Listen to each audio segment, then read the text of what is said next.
Good afternoon. I want to welcome everyone to our webinar, What You Need to Know About the California Consumer Privacy Act. We have an hour to cover quite a bit of material, and we really want to make this as interactive as possible. As you probably already know, there's not a lot of time left between now and January 1 when the California law goes into effect. So we want to make sure that you have the ability to, ask us as many questions as you like. So you'll see that there's a send question box. So throughout the presentation, feel free to send us your questions. If we don't have time to answer them during the webinar, we'll make sure that we get back to you afterwards. And what we plan on doing is giving you a brief overview of the California law, try to cover the what me worry. We're frequently getting specific questions about what companies should be concerned about. And we're going to try to give you some real practical action items that you can, start doing if you haven't already started to implement to make sure that you're in good position when the law goes into effect. My name is Mike Cohen. I'm a principal here at Great Plant Moody and also serve as the privacy officer. And Amanda McAllister is joining me. Together, we have been spending probably almost the full time working in the data privacy and security area. And so last year, it was mostly focused on GDPR. Now everybody wants to hear what they need to do to comply with this California law. I think you probably have, had opportunities to listen in on other webinars, a lot of articles that have been written. And so, I don't think it's necessary to spend too much time going into the details of the law. We certainly can answer questions that you might have.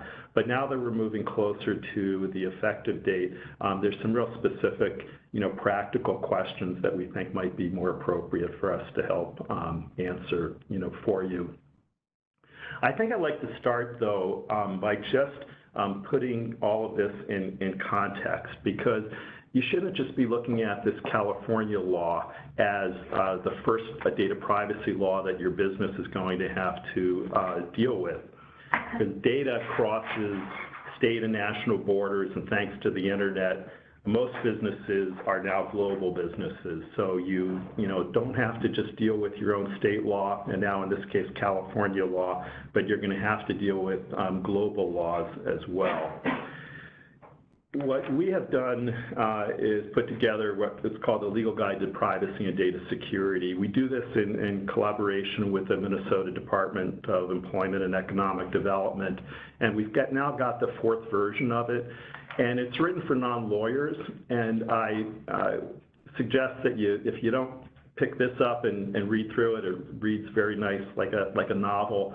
There are not a lot of case citations in it, but it gives you a very nice overview of the legal landscape relative to data privacy and security.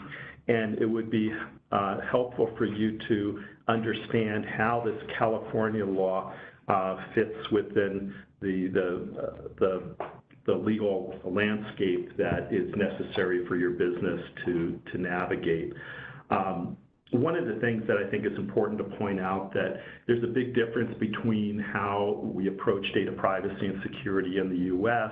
versus what's been taking place in Europe.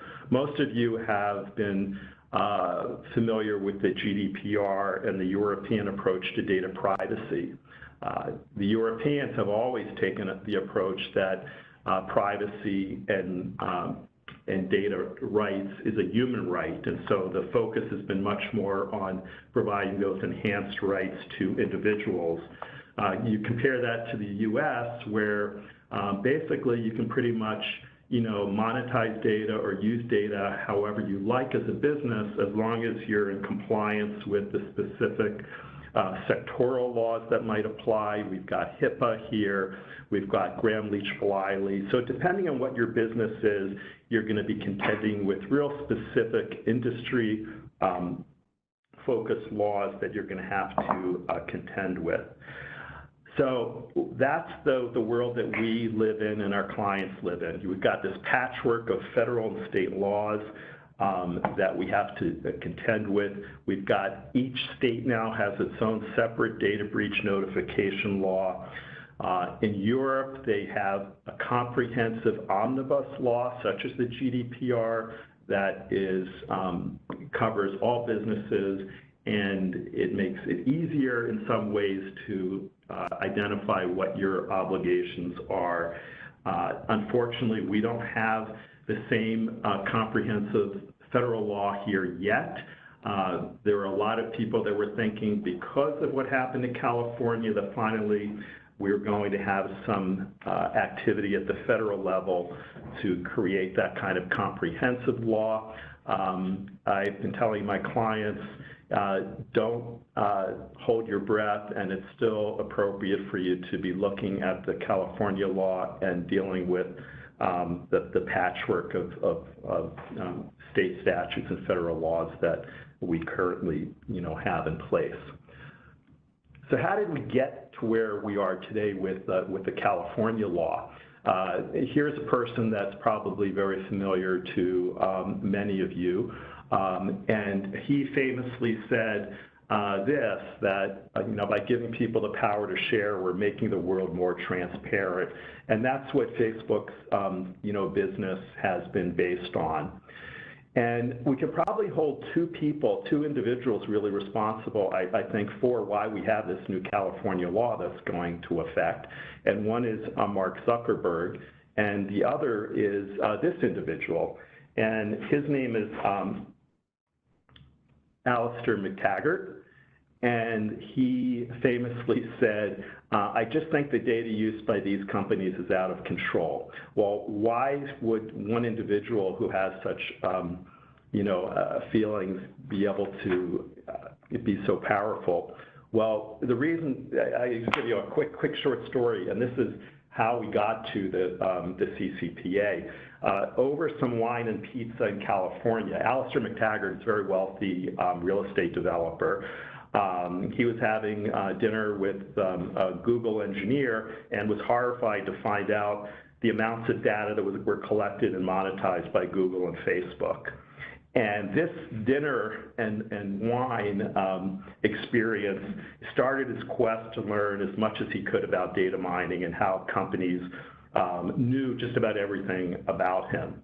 That led to him organizing a group of citizens to start a ballot initiative in California. And this ballot initiative that would have had very strong protection similar to what the GDPR gives to European citizens was going to be on the November 2018 ballot. And so it would have been put to the citizens' vote there. They were getting very close to obtaining all the signatures necessary, and then the Cambridge Analytica scandal broke out with Facebook, and they were well past the signatures that were required. And so it looked like that was going to be a given. That caused Facebook and Google to lobby very strongly to try to kill the Citizens Initiative. It also got some of the state legislators interested enough to sit down with Alistair and his citizens group.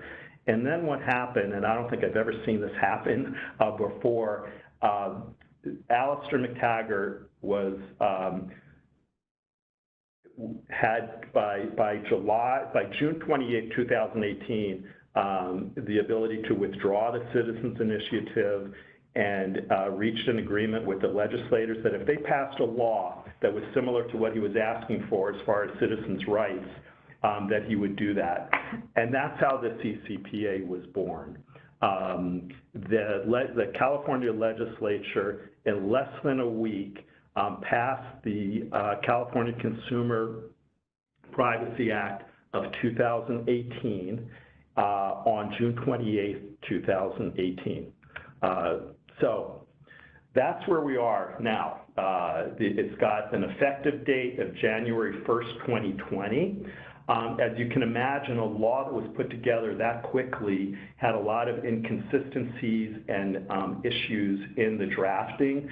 So there have been some amendments made to it since then that we'll talk about. But the basic premise of the California Privacy Act is that it provides, new consumer rights to access, deletion, and the porting of their personal data, specific disclosure requirements that have to be made to the individuals, and what is of most concern to businesses is that it really is the first of its kind legislative law that it has statutory damages and includes a private right of action. So I'm now going to have Amanda talk to you a little bit more about the scope of the CCPA. Yep, so the first question that businesses need to be asking is whether or not the CCPA even applies to them. So the CCPA applies to any for-profit business that is doing business in California and meets any of the following thresholds. 1, annual gross revenues of $25 million. 2, buys, sells, receives, or shares the personal information of more than 50,000 California residents, households, or devices for commercial purposes annually. Or 3, derives 50% or more of its annual revenue from selling California residents' personal information. So again, you need to be doing business in California and meet just one of these 3 above thresholds. And notably, it's still not clear whether or not this $25 million threshold and the first prong applies just to operations in California or whether that's globally. So personal information is defined very broadly under the CCPA, and it's defined as information that identifies, relates to, describes, is capable of being associated with, or could reasonably be linked directly or indirectly with a particular consumer or household. So this could include all sorts of different types of information, from IP addresses and internet activity to products or services purchased to biometric data. And for those of you who have done GDPR compliance in the past, you can see that this definition of personal information is actually even broader than the GDPR's definition. So with the combination of these laws, we see that our traditional notions of what constitutes personal information is really being challenged and changed. Notably, personal information will still not include de-identified or aggregate consumer information. Yeah, Amanda, if I could just add to that a couple of things that were interesting about the CCPA. And they are, first of all, as you can see, it includes household information. And we're still kind of struggling with what that means. And so there was some more guidance in the Attorney General Office's regulations that have come out. The other thing that really had a lot of people scratching their heads was the extension of this to employment-related information. And there was a lot of thought that this was going to be removed from the Act.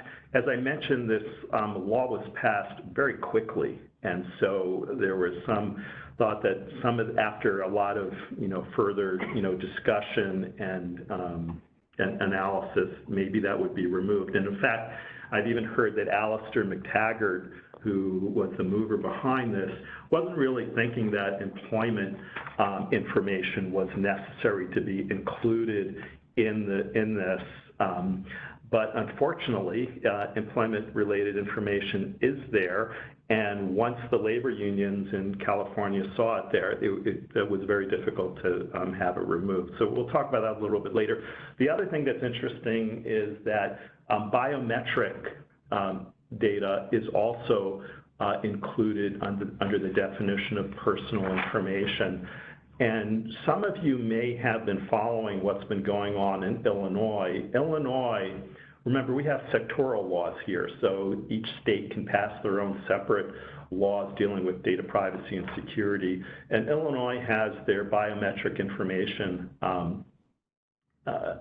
act that includes a private right of action. So we have seen just this year alone, over 150 class action lawsuits that have been filed against businesses based on their noncompliance with that law dealing with biometric data. So if you are a business and you deal with fingerprint scans, facial imaging, or other biometric type data, whether it's in the employment context or with your customers, it's something to very definitely be aware of and concerned about. And not just with, obviously, with the California law, but under that Illinois law, it's important for you to be aware of that. Yep, so who's protected under the CCPA? When we refer to consumer or the buying or sharing of personal information, the individuals protected are defined as natural persons who are California residents. So similar to the GDPR, this is a residency determination. So under the CCPA, consumers are now going to have more say in how their data is treated and used by a business. The rights provided under the CCPA are the right to know, the right to access, the right to opt out, and the right to request deletion. So we'll go over each of these briefly. The right to know requires businesses to inform consumers at or before the point of collection what types of personal information will be collected and the purposes for which that personal information will be used. So privacy policies are a common way of being able to comply with this right to know. The right to access requires businesses to disclose to consumers the categories and specific pieces of personal information that they collect, the source from which that data was collected, and to whom that data was shared or sold to, covering the past 12 months. Consumers also have the right to request deletion of their personal information. This right is not absolute, as you may have other legal requirements to be retaining certain data for certain periods of time under other laws, and the right is subject to several exceptions. Further, the right to delete does not just apply to information held by your business, but it's also going to extend to your service providers and the personal information you've shared with your service providers. Finally, consumers also have the right to opt out by directing a business that sells their personal information to third parties or otherwise shares that data with third parties to cease that practice. Subsequent to that request, there can be no discrimination against consumers for opting out of the sale of their personal information. So to exercise these rights, consumers must submit verifiable requests. Verification is really important to prevent, the unauthorized disclosure of personal information to individuals who actually are not entitled to receive the information they're requesting.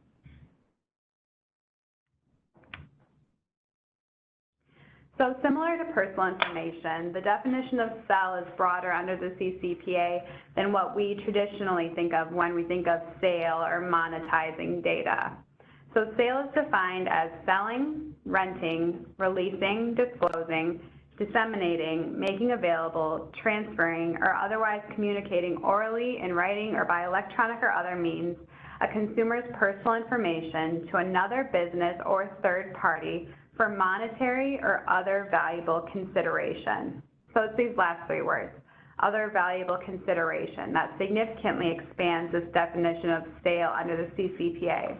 The Attorney General has not yet provided additional guidance on what this term means just yet, but it's important to be aware that it might be a broader interpretation than just selling personal information for financial gain. So for those businesses who are considered to be selling data under the CCPA, they must include a clear and conspicuous link on their website that says, "Do not sell my personal information," and then enable consumers to opt out of that sale or sharing through clicking on that link. And then businesses must respect the consumer's decision for at least 12 months before they ask if they can share information again. So it's going to be really important for businesses to understand exactly what data you're collecting about your customers and website users and where that data goes and how it's shared in order to ensure that their requests are fulfilled and respected for the requisite periods of time.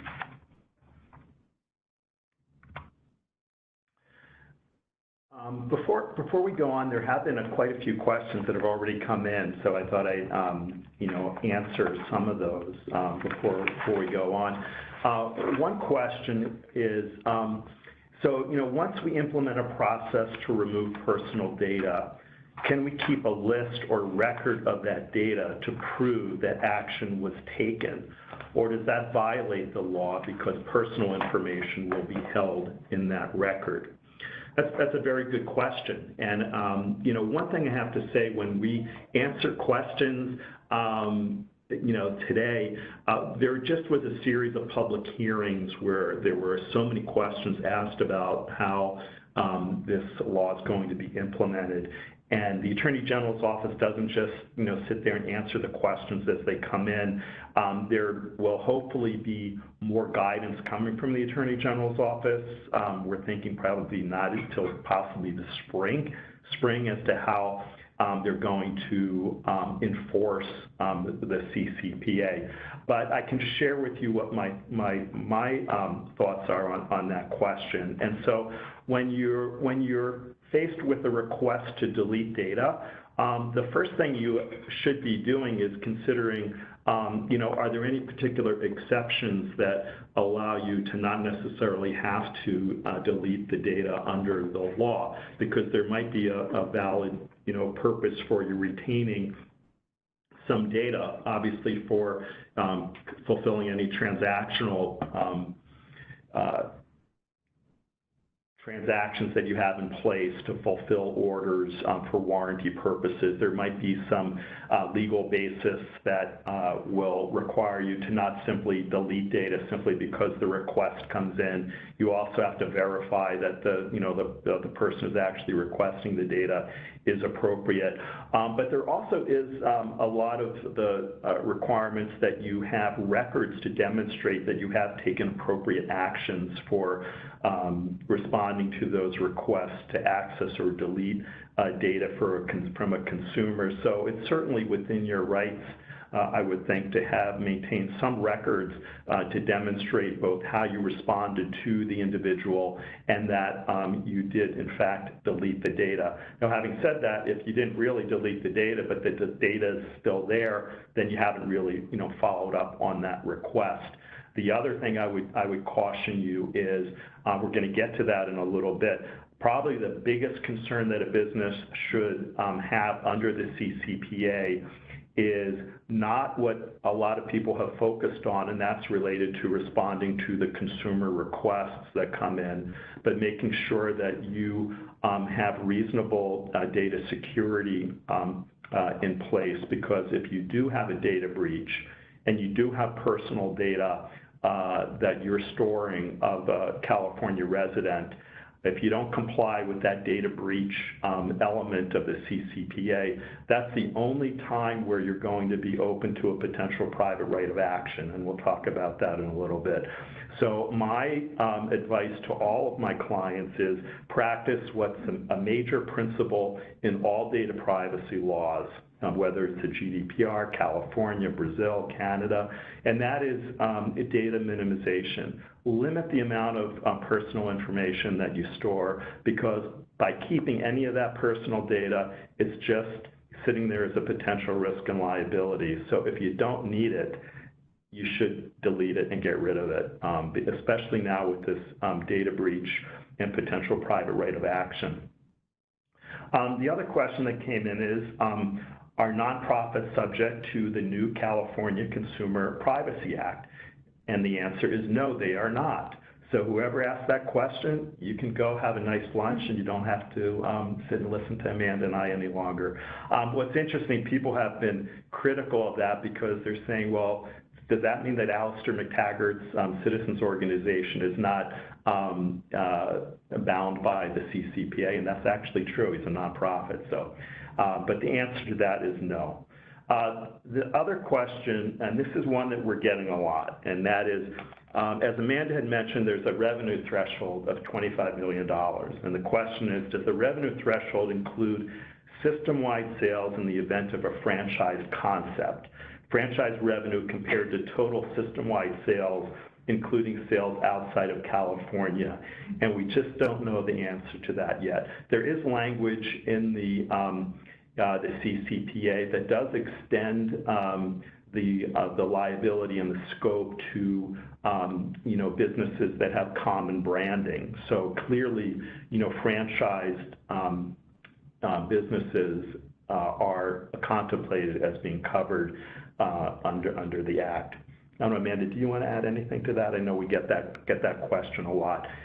It wasn't addressed in the Attorney General's office regulation. Some people are thinking that there might be some, constitutional, issue with, pursuing businesses outside of California that don't have that kind of, threshold activity. But again, it's too soon to say with certainty how that's all going to play out. So that's good. Keep those questions coming, and we'll try to answer them as they come in. So Amanda just gave you a very brief overview of the CCPA, and probably the areas that you would be looking at, implementing some new business activities would be, making sure that you update your privacy policies and disclosures, and having in place some, system to respond to those consumer requests, when they come in. So again, the Act was passed very quickly in June 2018. And there's been some activity in California to try to clean up the Act as much as they could. And then it wasn't until just this past October, so not too long ago, that we actually had about 5 amendments to the 2018 Act. And so the regulations that were right now under review by the Attorney General's office. So I just wanted to mention, because this is, new information, that if you were maybe the last, webinar article you read was about the Act after it was first passed in 2018, and wondering if it's changed. It has changed, and it's changed in a number of different ways, and I'm just going to spend a couple of minutes and bring you up to date on what those amendments were. So it was on October 11th of this year that the California governor signed the legislature's proposed amendments that they had passed in September. And these amendments gave some clarity to the CCPA and gave the businesses a bit of temporary relief. So, for example, as I mentioned to you, there's a lot of concern about employment-related data being included within the CCPA. So this amendment exempts businesses from having to grant access and deletion rights to employees, job applicants, as well as business owners, directors, or officers, but that's only until January 2021. And so there is some relief there. What you do have to keep in mind that while those notices and granting access rights you don't have to comply with, you still have to comply with the data breach element. So if you do have employee personal information, you may still be subject to a private right of action. So you still need to make sure that you've got the data security in place to make sure that that doesn't happen. And so this carve-out will remain in place until the start of 2021, and the state legislature has been tasked with trying to come up with some way to deal with employment-related data, during that time. The other, safety valve that was given to businesses was a carve-out or a limited business-to-business exemption that also expires in 1 year. So this again excludes from the CCPA until January 2021 all personal information collected by a business where it's communicating or transacting with a consumer who is acting for another organization, and the communication or transaction occurs solely within the context of the business providing or receiving the product or service to or from such organization. So similar to the employment-related data carve-out, this doesn't exempt you from non-compliance with the data breach component. So there were some other amendments, but you know, what I just want to make sure that you don't just follow what you read about in an article or heard the CCPA covered after the 2018 act. The act was passed in 2018. So just as the amendments were assigned into law by the governor, the day before that, the California Attorney General office actually released their proposed regulations that we have all been waiting for. Now, I should tell you those proposed regulations are, I think, at least maybe 40 pages long. So they're very dense, a lot of details in the regulations. Lawyers are still trying to read through and get a better understanding of what they mean. There were public hearings that have already been held, and the written comments on these regulations ended December 6th, so just last week. So this is all fairly fresh, and we're anticipating that the final rules may not even be completed until spring of 2020. So having said that, you know, we are still looking at these regulations as some form of guidance.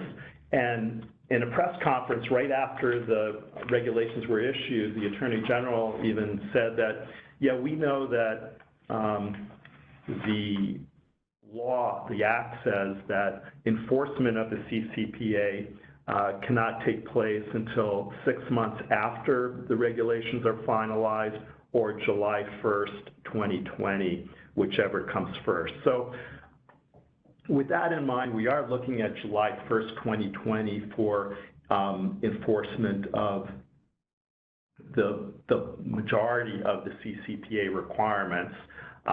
That unfortunately does not apply to the private right of action that we're going to be talking about. But despite that, the Attorney General said that there's nothing that stops him from enforcing the law sooner than that. But that's him speaking at a press conference. My sense is that there's going to be a lot of work still to be done before you're going to be seeing any Attorney General office enforcement. But we still, as lawyers and businesses, should be looking at what these proposed regulations that are still in draft form say, and they do give us some guidance for those of us that are trying to craft the appropriate, you know, notices and processes to operationalize the CCPA. So, for example, there was some hope that there would be a specific form of notices that consumers could use, and that did not happen. But they do have some detail about what you should consider putting in your privacy notices. So, for example, you know, using plain English, which would make sense to have, and also to make sure that you, you know, take other steps that that would be required. The one thing that was a bit of a shock is many people believe that the CCPA only applied to website privacy policies or the online collection of information. And the regulations specifically identify the need for providing privacy notices under the CCPA at the point of collection. So if you're a business and you're collecting personal information, not online, but if somebody's coming into your store, for example, and you're collecting information at that point, whether paper and pencil or however else you're collecting it, you have a duty and obligation under the CCPI, according to the regulations, to give them that offline notice. That's something that was a bit of a surprise to many because they were much more focused on just the collecting of information through, you know, the online process. There's a lot of detail in the regulations about how you handle consumer requests when they come in, and the importance of having a process for verifying those requests. For those of us practicing in this area, we saw that what happened, for example, after the GDPR went into effect, where the GDPR allows data subjects to request information on what data is collected about them, that some businesses were too quick to respond to those requests. There was one case where a graduate student decided to send about 100 letters requesting information on his fiancée, and saw that, to his horror, how quickly businesses were responding to those requests. So the one thing the Attorney General's office has done in the regulations is they've been very clear that you have to be very careful when you get these requests when they come in, to have a process in place to confirm that the person who's requesting that data is who they say they are, and also to be very careful about the type of information that you might be disclosing to them. I mean, you don't want to be in a worse situation, for example, where you are sending somebody, you know, Social Security numbers that, you know, are highly sensitive and should by no means be sent to someone. So all of these are kind of laid out in the proposed regulations in some detail.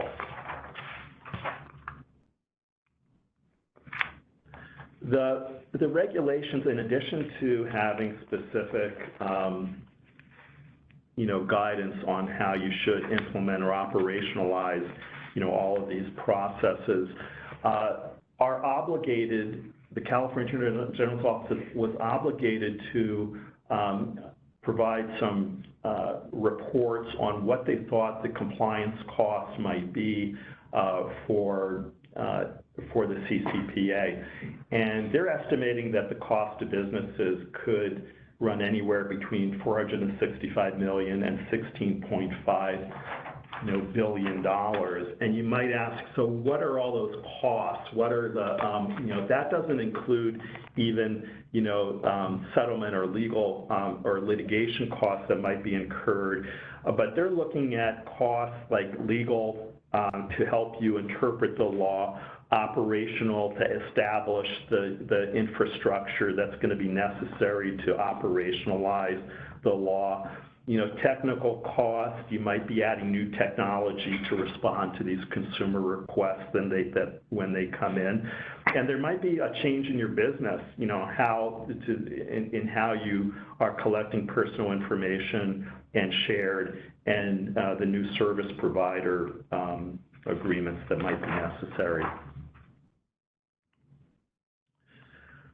So the reason that businesses, I would hope, try to go to more stringent privacy and data security compliance is because it's the right thing to do and because it's good business practice. But as we've seen, the reason that many end up doing it is because of the fear of these enforcement actions.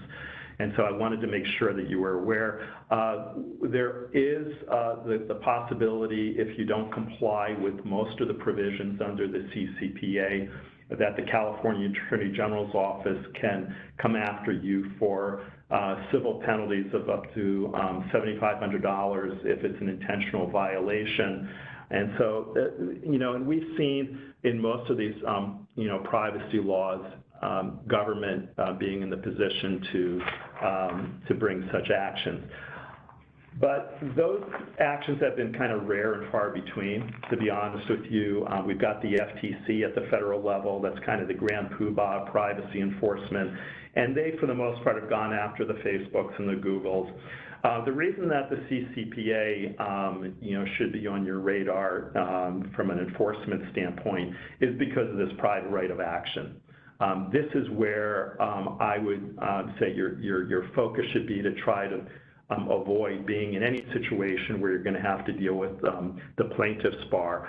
As I mentioned to you, we've already seen 151 class action lawsuits brought in Illinois because of the Illinois biometric law that includes a private right of action. And now we've got this in the California law. And so the one thing that it might be comforting is there were efforts to try to make this private right of action apply throughout for any noncompliance with the CCPA, and it's only limited for now to just the situation where there's been a data breach. So simply put, if you have this is the definition, unauthorized access, theft or disclosure of the consumer's non-encrypted or non-redacted personal information, and you have failed to have what the term is reasonable security procedures and practices in place, then you're going to be open to a potential private right of action. And the reason this is significant is they have what are called statutory damages already identified. So unlike most of the privacy laws, if you're going to bring any action against a business, you have to prove some element of harm, and that's always been difficult to prove harm to an individual under any of the privacy laws. But with the statutory damages, there's no need for them to prove harm. I'll give you an example. If there are 50,000 records that are breached under the CCPA, if you're at $750 on an incident, you're looking at a $37.5 million potential claim. So that's where we've got people in my profession who are just waiting for the doors to open on these potential lawsuits. And this private right of action doesn't have to wait until July of 2020, but actually can become effective January 1st. Practically speaking, there has to be a breach, and there has to be a failure for you to have reasonable data security. There's also this odd provision in the statute that says that a company has to be given a 30-day notice and an opportunity to cure. And no one really knows what that means. We don't know how you cure a data breach that has already happened. If I could just mention that, they did have these public hearings that just ended last week, and there was a lot of questions raised about, how the Attorney General's office or how, this law is even going to be enforced. So, and that's one of the questions that came up. And so we're going to see if maybe there's going to be an answer given. I have heard that the Attorney General's office isn't too thrilled with even having that opportunity to cure in there, but it's there in any case. So because of that private right of action, in addition to, of course, trying to make sure that you've got the appropriate policies and procedures in place to deal with, the access rights, at the top of my list would be to make sure that you've got reasonable data security. And the question that we often get asked is, so tell me, Michael, what is reasonable security? And none of these privacy laws, including the California law, is very prescriptive. It doesn't say that you need to get ISO certification or some other level of security. But most of them say it's really on a case-by-case basis. Look at your business and what's appropriate. It's very easy to find what's bad security, but to have what's reasonable security is more difficult. The one thing that I think is helpful for California is when Kamala Harris was the Attorney General there, her office actually put together a report, and in that report, they specifically identified these 20 controls that are known as the Center for Internet Security's controls, and they're fairly straightforward. And if you look at that, you're going to get a good sense of what your requirements are. There's also the NIST framework and others, but you should make sure that you're at least prepared for being able to demonstrate that you've got reasonable data security. So what do I do now? You know, Michael's told me about all these horrible things that are going to, you know, might happen. And, you know, we kind of saw this with the GDPR too, that all of a sudden, 2 weeks before it went into effect, everybody was calling and seeing if they could do everything possible to be in compliance. And I don't think that's really something that you're going to be able to do, obviously, before January 1. But we've got some recommendations, and they're things that it would probably be appropriate for you to do, not just for the California law, but for all the privacy laws that that exist now. We're going to be seeing more of them in the coming year. So these are the areas that you should be focusing on: data mapping, having a written information security plan, an incident response plan, vendor management, communications and training, information governance, review your policies, procedures, and cybersecurity insurance. So for each of these, you know, look at your privacy policy on your home website. And then, as I mentioned, also if you're collecting information offline, you need to consider how you're doing that. And then address what procedures you have to handle consumer requests. Now, this is going to vary. Some businesses might be anticipating hundreds of these, and you're going to need some automated program in place. If you only anticipate a handful, you might have one person who's going to be able to handle them, you know, as they come in on an ad hoc basis. So you should do some tests or do, you know, some analysis, and that's going to come from the data mapping. Data security should be at your top of the list. Again, do data mapping, find out what data you have and how you can protect it. If you don't have, you know, sufficient IT people or a vendor that you work with regularly, engage someone that's knowledgeable in the CCPA and can help you make sure that you've got the appropriate data security practices. The thing that we've been doing a lot, even before the CCPA and the GDPR, because I think it's a good thing to do, and also the written information security program that we've noted is necessary under the Massachusetts state law.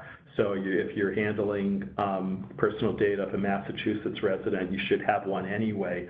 But we have found that more and more of our clients, we're a law firm, are asking for us to show them what we do in information security so we can provide them that written information security program.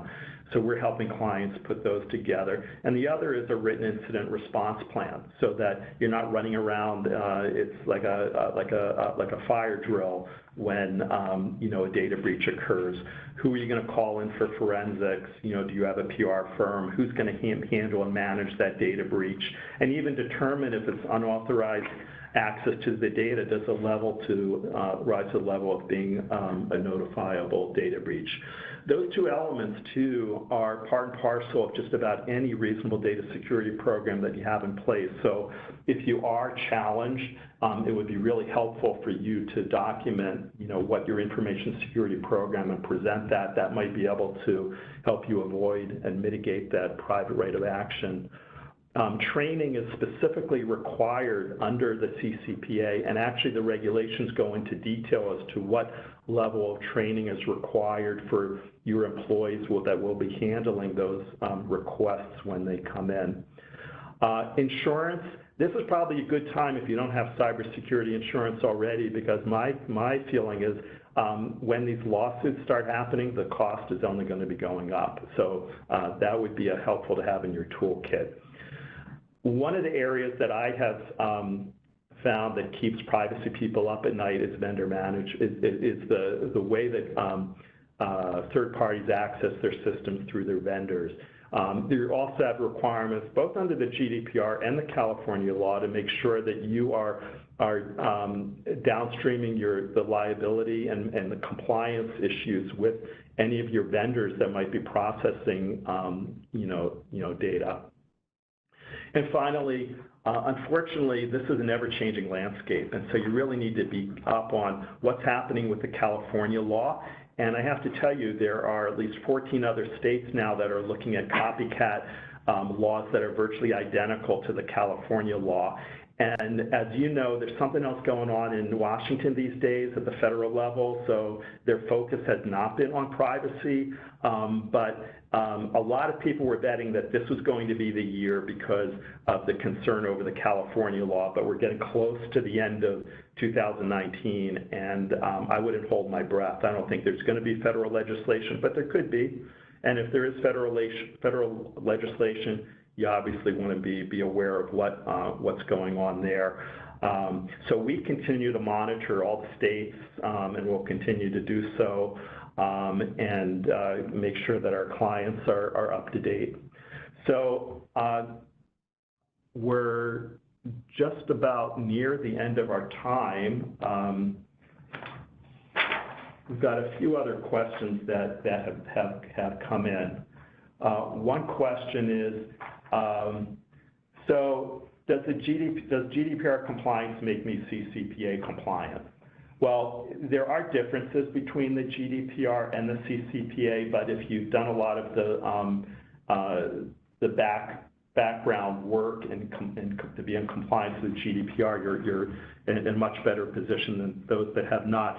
The one thing that was interesting is there was a suggestion to the Attorney General's office, and they actually identified this in their report as part of the regulations, that could a business simply identify for the California Attorney General that they were compliant with GDPR, and by doing that, it would be kind of a get-out-of-jail-free card that they would go away and leave them alone. And the Attorney General's office response was, no, that's not sufficient. So, yeah, GDPR compliance will be helpful, but it's not synonymous with the CCPA.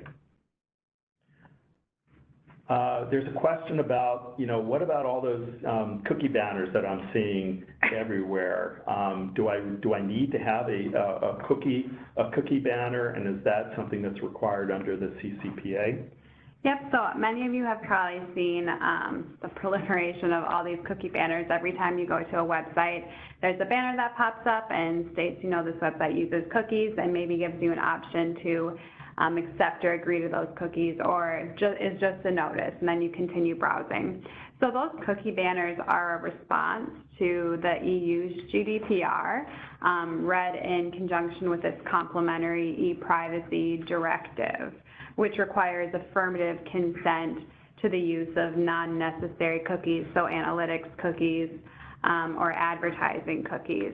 But that is not a requirement under the CCPA. So if you're a business and you need to be CCPA compliant, but you do not need to be GDPR compliant, then this issue of cookie banners is not going to come up under the CCPA for you.